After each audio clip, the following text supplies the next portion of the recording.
Word of the day is Lutyens, and that's because the bust of Edwin Lutyens, the architect of New Delhi as we knew it so far, has just been replaced at the Rashtrapati Bhavan with that of freedom fighter C. Rajgopalachari. And that has led to almost a collective meltdown among the, yes, you guessed it right, the so-called Lutyens lobby.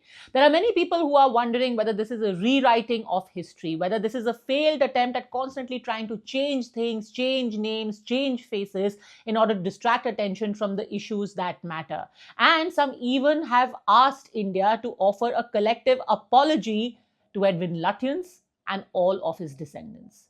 The fact, though, is that doesn't it strike you as odd that the bust of an architect was present inside Rashtrapati Bhavan all of these years, but the bust of the first resident of that place wasn't? It didn't strike anyone as odd. How many places are there of historical significance anywhere across the world which carries the bust of the architect, somebody who built that place in remembrance? And just by the way, this is not even about the, whether it's appropriate or not for the architect to find a place over there. Let me just bring you up to speed with some of the views that Mr. Lutyens held about India and Indians, the same people who are raging against his bust being removed from Rashtrapati Bhavan. He said on his arrival to what was known as Bombay at that time in 1912, when he was going from Delhi to Bombay, he said some fat blacks had occupied the only ladies' carriage and you mustn't occupy a carriage they have used. He went to Delhi College in Indore at that time and he described the students there as dear little nigger chaps.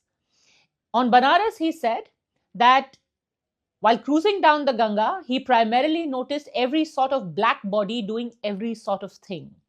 He also had a view on natives, which is us, people, some of the people who are very angry right now. About the natives, he wrote, do not improve with acquaintance.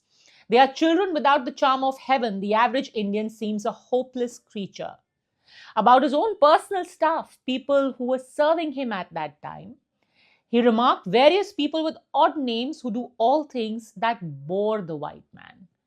Well, he got bored with all the things that odd people with odd names, people he described as niggers, were doing all of this while. And yet, Rashtrapati Bhavan, no less, bore his stamp all of these years, bore his statue, his bust on its precincts. And at the cost of what?